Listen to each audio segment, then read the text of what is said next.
Hello les amis, bienvenue dans ce nouveau épisode de la Freedom Villa. Donc, je rappelle le concept de la série, ce sont deux e-commerçants qui sont partis de zéro, qui ont réalisé plus de 15 millions d'euros grâce à leur business en ligne. Et dans cette série, on entame notre premier investissement en immobilier. Un gros challenge, construire une villa à Bali 100% à distance sans jamais y mettre les pieds.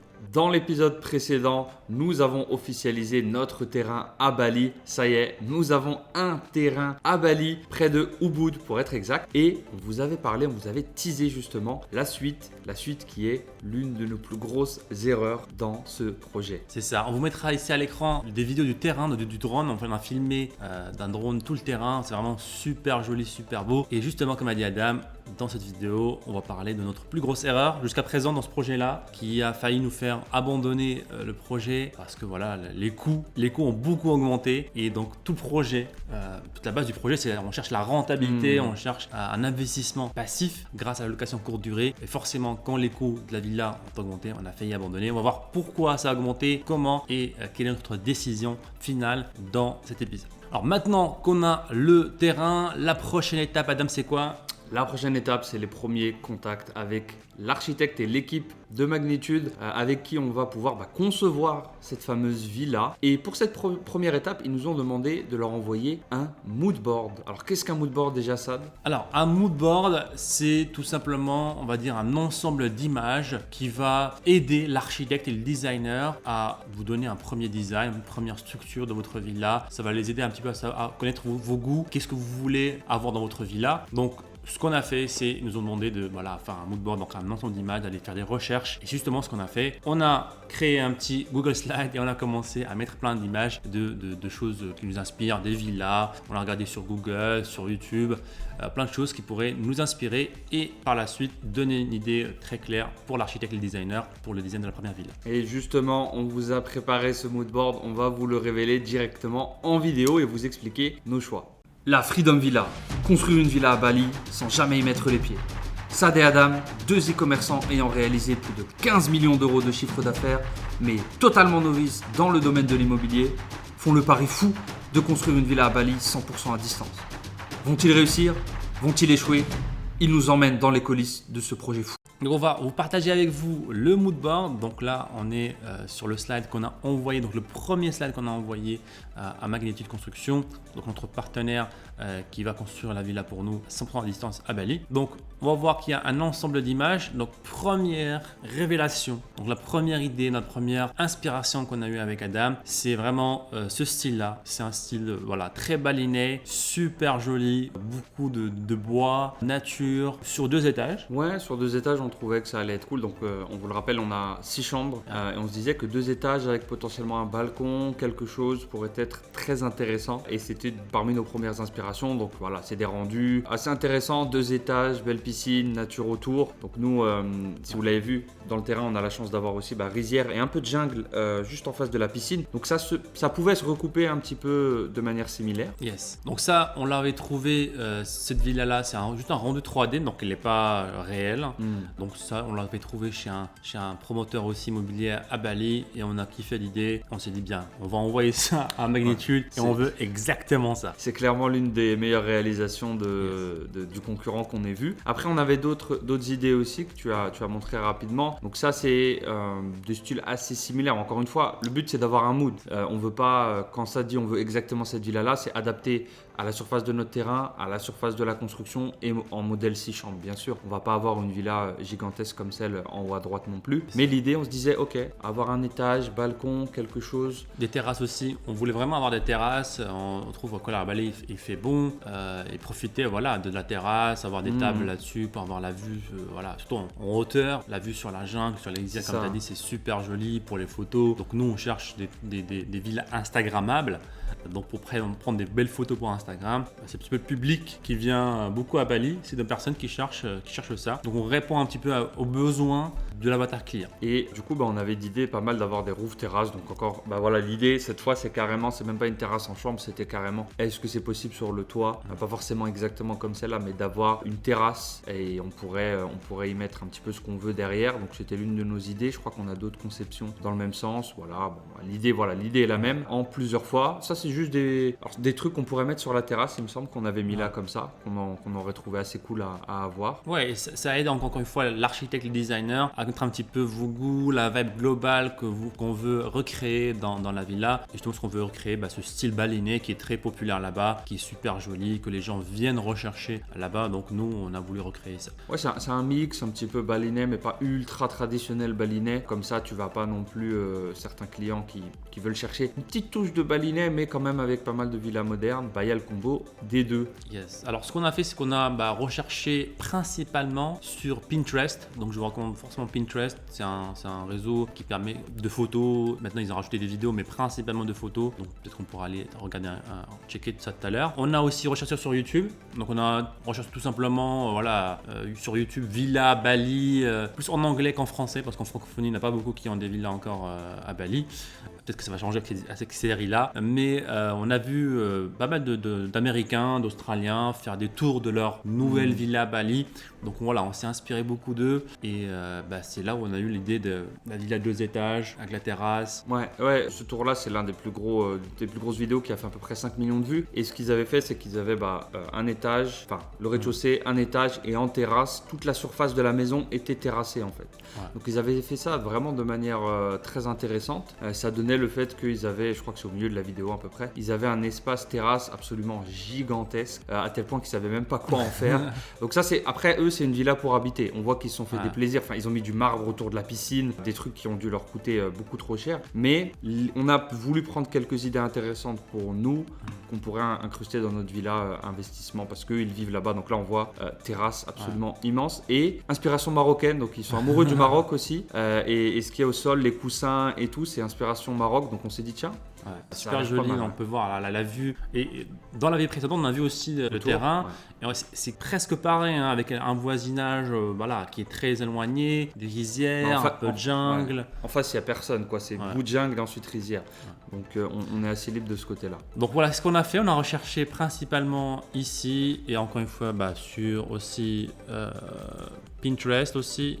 Ouais. Donc Pinterest France ou peu importe. Et là, on a tapé tout simplement Bali ici. Et là, vous allez voir que vous aurez plein d'inspiration, de belles photos. Je pense que ça pourrait être utile aussi pour l'intérieur, la décoration intérieure. Ouais, pour ajouter des mots-clés avec de décoration.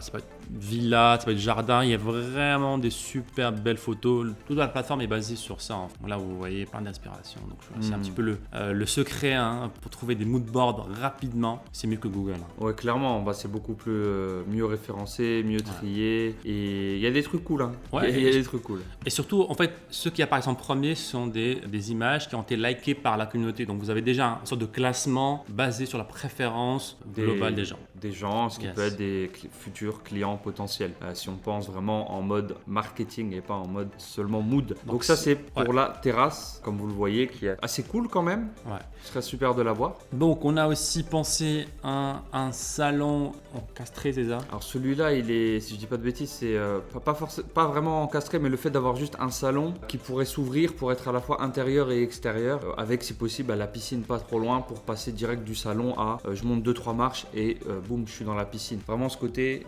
comme on le voit, beaucoup de verre pour pouvoir ouvrir avec des portes coulissantes si possible. Et voilà, on fait la navette entre l'intérieur et l'extérieur tranquillement. Facilement. Ouais, on voulait vraiment une villa très ouverte. Non seulement on a la sécurité à Bali, on peut se le permettre d'avoir des villas très ouvertes sur l'extérieur. C'est vraiment la base là-bas. Il fait bon aussi, donc on peut se le permettre aussi. Et c'est beaucoup plus joli, quoi. Il y en a qui ont carrément des cuisines en extérieur. À Bali, c'est très... En Asie, en général, ça se fait ce genre de concept sans trop de problèmes. Et on a d'autres dans le même principe, là, c'était plus pour, comme tu as dit, les vitres, les grandes vitres. On voulait le minimum de murs possible. On veut des vitres partout. Pouvoir profiter du soleil aussi. Et là, ça, c'est des idées... ça, c'est des sacrés trucs, quoi. C'est carrément, ils ont des grosses parties ouvertes ici. Yes. Et pour la suite, il me semble qu'on a 2-3 idées de la cuisine, même si ça c'est du Pinterest, ça doit être le top de Pinterest. C'est pas forcément notre domaine de prédilection, mais bon, on fait quelque chose de propre, quelque chose de joli, de donc bien. Donc ça c'est les chambres, pareil, C'est assez simple, mais c'est super joli, quoi. Ouais, j'ai l'impression dans le tourisme comme ça, Airbnb, les chambres sont intéressantes, mais c'est pas les points waouh qui vont faire l'Instagram de votre villa, qui vont faire le succès. Tant que c'est propre, c'est joli, c'est basique, ça fait le travail parce que voilà, les gens en vacances vont pas passer énormément de temps. Après là, on n'a pas choisi, c'est pas très basique, hein. C'est vraiment super beau. Non, ouais, si on enlève la vue et tout. Super joli, c'est assez sympa quand même. Ah, Pour la piscine, on a pensé aussi à un salon pareil qui est attaché à la piscine avec une vitre. Donc ça, c'est un salon encastré. C'est ça, avec une vitre transparente qui donne une vue sur l'eau. Pareil, le principe, là, on cherche des endroits instagrammables. Donc là, on s'imagine déjà, les gens sont dans la piscine, il y a quelqu'un derrière qui les prend en photo dans la piscine. On voit leur corps dans l'eau et puis en fait, la jungle derrière. C'est ça, la photo à droite est très similaire à notre terrain parce que nous aussi, on a un petit peu de jungle juste derrière et on aura la piscine exactement de cette façon, normalement, vu le terrain. Et on a exactement le même angle possible qui part d'en bas et qui monte là-dessus. Ça, c'est des petits clips, 15 secondes de vidéo, ça part sur Instagram, ça part sur TikTok et c'est très bien. Ouais, en fait, vous pouvez voir un petit peu comment nous on pense en tant que marketeurs. Ils n'ont pas forcément des pros de l'immobilier, donc on voit les choses un petit peu, je pense, différemment. Là, pareil, c'est une autre vue du linge. Ouais, une autre vue du linge. On a pensé aussi que c'était intéressant le toit végétal comme ça avec Alors on se disait, ouais, à Bali, on voit beaucoup d'ouverture, mais est-ce qu'il n'y a pas un moment où tu crames un petit peu et tu as besoin de te protéger un petit peu avec de la végétation du soleil? Donc c'est potentiellement voilà, sur les chemins qui mènent en extérieur. Ouais, de la chambre vers la cuisine ou du salon vers les chambres. Donc avoir un petit toit végétal, c'est super sympa. C'est des petits délires. Donc c'est pas la villa, mais c'est le fait d'avoir potentiellement un bar ou en tout cas un endroit où on pourrait. Ouais, on trouvait ça sympa, genre une table qui est attachée à la piscine où on peut avoir sa consommation sur le truc. Je trouve ça sympa. T'as un niveau de vue au niveau de la piscine. Ouais, le but aussi, c'est pareil, c'est que tu es dans la piscine, devant toi tu as la jungle, tu as ton petit verre de jus posé sur le bar et tu as le photographe derrière qui peut te prendre soit de dos, soit tu te retournes et tu as encore une fois toute la jungle derrière et tu es en train de boire un cocktail. Yes, on avait aussi l'idée des petites statues fontaines sur l'eau, donc pareil, c'est un petit peu le style baleiné, les statues, il y en a beaucoup là-bas.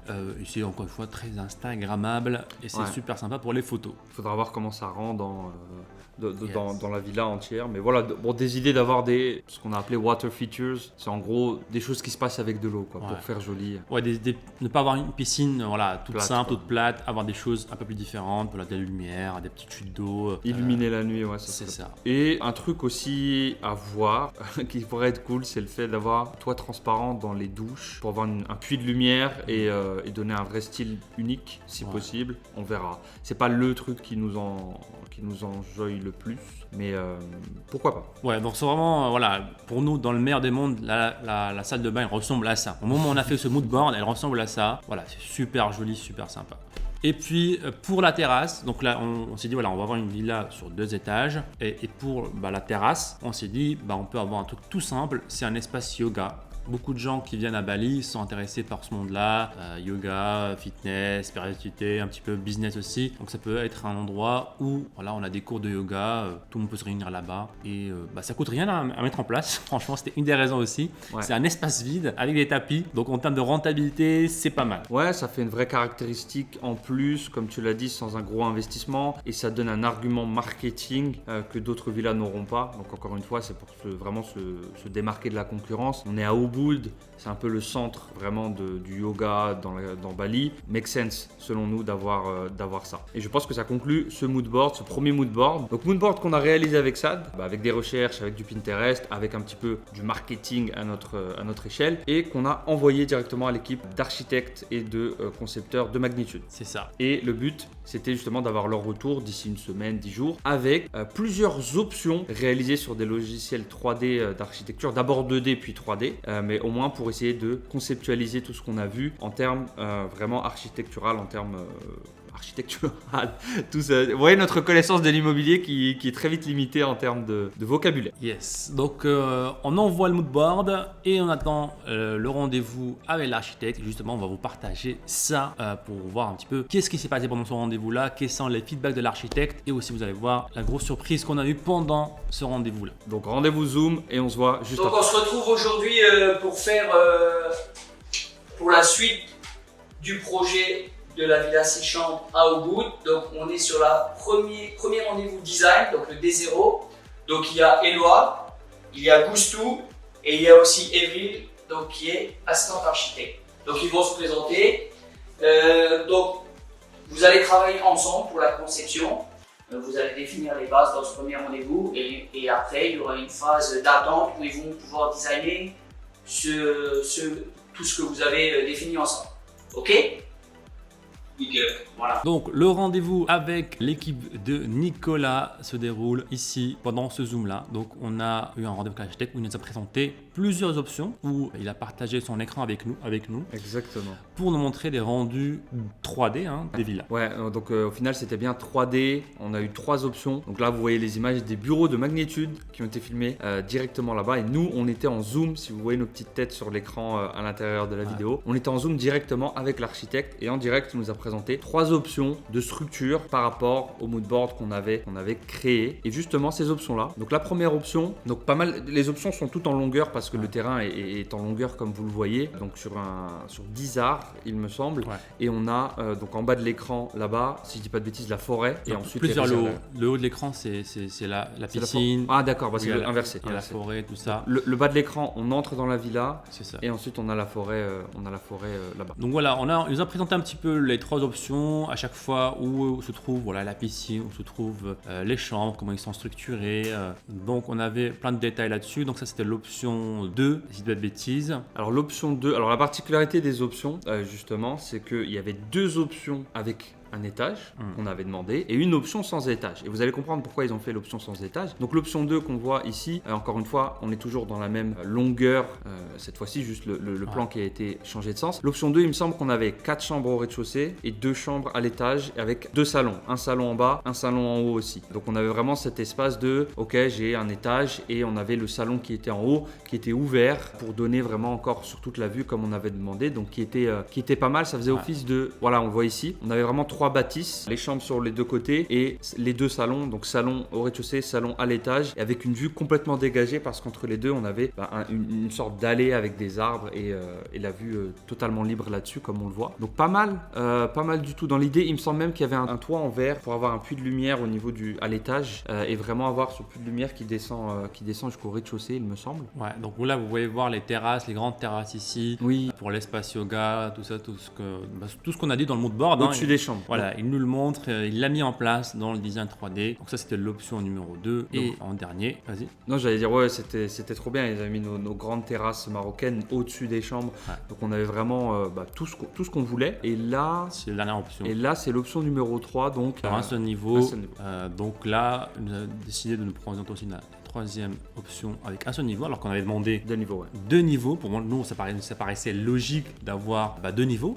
Parce que on veut optimiser l'espace, on veut potentiellement aussi peut-être avoir plus de chambres. C'est notre terrain, on va construire, on a le droit de construire une villa à 2 étages, pourquoi pas le faire en fait? C'est ça. On veut gagner plus. C'est ça, tu as plus de surface, tu vas avoir plus de pièces intéressantes, plus d'arguments marketing, plus de place, plus tout simplement pour facturer plus et vendre plus. Donc c'était l'idée de base. Ils ont quand même fait un plan 1 étage où les 6 chambres ont été... en gros, on a découpé les plans à 2 étages et on a rabaissé tout cela directement. Et justement, pourquoi ils ont fait ça? Et justement, c'était notre plus grosse erreur d'avoir décidé de partir sur une villa 2 étages au lieu d'avoir une villa sur un seul niveau. Parce que tout simplement, le prix, et c'est pour ça que l'architecte nous a préparé une 3e option, le prix a quasiment doublé. Et c'est pas une expression, ouais, il avait vraiment doublé par rapport au devis initial. Et on l'avait pas du tout vu comme ça avec SAD. On s'est dit, voilà, la surface ne va pas forcément doubler, mais le fait que tu vas pas reconstruire des fondations, enfin, on avait pas mal de croyances limitantes là-dessus et on a été très surpris pour plusieurs raisons. Donc le prix a doublé parce que il y a un gros travail de fondation à faire forcément. Quand tu mets un étage, il faut des fondations plus solides, il faut du bois différent et beaucoup de choses en fait devaient être importées hors de Bali. Donc d'avoir vraiment des structures vraiment différentes avec des matériaux qu'on trouve pas à Bali. Donc qui dit import dit déjà coût plus élevé, taxes, durée aussi un peu plus longue. Donc beaucoup de nouveaux challenges comme cela. C'est ça. En fait, on se croyait malin. En fait, on pensait voilà, on va doubler la capacité de la villa, on va augmenter la rentabilité de la villa. Sauf que voilà, on s'est rendu compte que forcément les coûts, on se disait les coûts vont être plus chers, c'est normal parce qu'on va construire plus, et on s'imaginait allez 20% plus cher.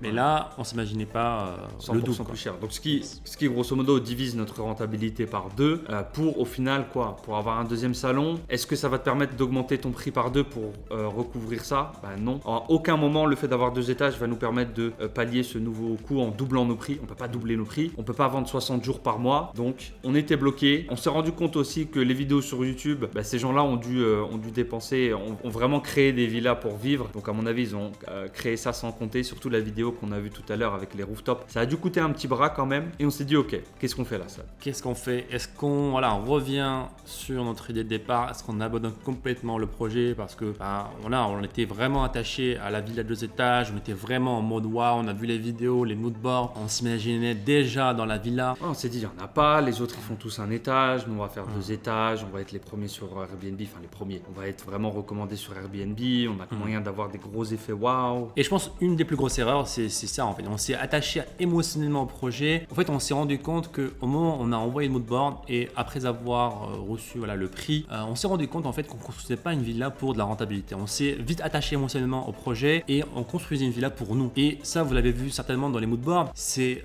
du luxe en fait, c'est vraiment de l'extra luxe, c'est quelque chose où on se voit nous habiter. Et ça c'était notre plus grosse erreur et c'est pour ça que ça a failli nous coûter très très cher, même le double. C'est ça, ouais, tout est dans le mindset en fait. On a perdu notre mindset d'investisseur et on a recréé un mindset de consommateur qui construit sa petite villa à lui, ce qui est très bien, mais ce qui n'est pas le projet du tout. C'est ça, donc surtout pour une première villa, il y avait l'excitation, il y avait les émotions, on veut avoir la meilleure villa, la plus belle villa, et ce n'est pas la villa la plus rentable. C'est l'objectif numéro 1 de cette série-là, c'est construire une villa la plus rentable, hein. C'est le but, c'est un investissement. Ouais, c'est ça, puis je pense qu'on s'est fait un petit peu avoir aussi par la pression, on documente tout le concept, voilà, il faut qu'on fasse une belle villa quand même, il faut faire un truc pour montrer qu'on construit des belles villas, un étage, etc. Au final, la rentabilité, c'est le projet. Donc voilà, l'architecte nous dit qu'est-ce qu'on fait, sur quelle option vous voulez partir, voici les extras que vous allez devoir payer pour l'option 1 qui est 2 étages, l'option 2 qui est 2 étages et voici le prix initial de l'option 3. Donc on décide avec Adam de rester sur l'option 3, donc on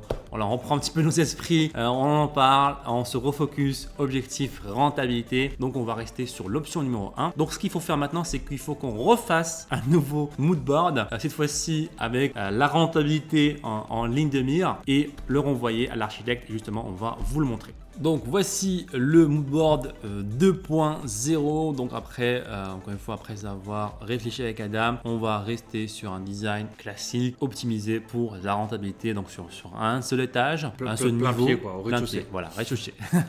Donc ici, l'idée qu'on a eue, donc l'idée principale, c'est vraiment d'optimiser la villa pour la vue.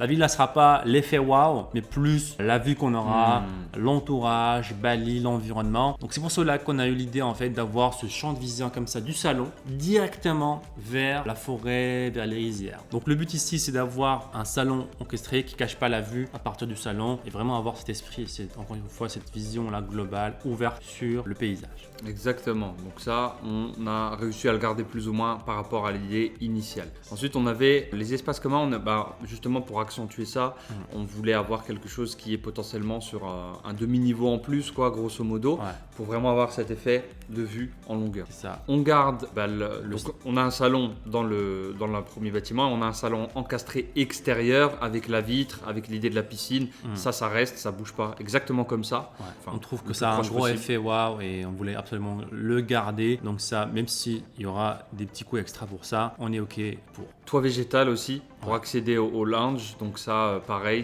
on trouvait ça vraiment, vraiment super, ça donnait un très bon effet et ça pouvait un petit peu protéger du soleil qui peut taper. Et nouveauté, du coup on s'est dit pourquoi pas avoir un petit coin où on a une douche extérieure comme ça, végétale, très balée aussi. Bon, vous voyez tout de suite les photos Instagram, on aura un paquet ici et on s'est dit tiens, ça va être super. D'ailleurs on l'a marqué en ambiance Bali pour faire un spot Instagram photo. Voilà, c'est le seul but de cette douche. C'est ça. Alors on pourrait peut-être aussi rajouter un salon extérieur l'intérieur, tout simplement, voilà, et peut-être le couvrir aussi pour se protéger des fois du soleil qui est un peu trop fort. Et puis voilà, d'autres ambiances globales qu'on pensait intéressantes. Donc ça, c'est des réalisations de Magnitude. Donc c'est eux qui ont réalisé ce genre de villa-là. Donc on est parti sur leur compte Instagram à eux et on a pris des prises d'écran et on les a mis ici. Des choses qui nous plaisaient, des choses assez simples. Par exemple ici, au niveau de la piscine, on trouvait que les sortes de lits là, doubles, sont beaucoup plus intéressants que des chaises solo. Ouais, des transats un peu mauvais camp de vacances, quoi. Yes. Donc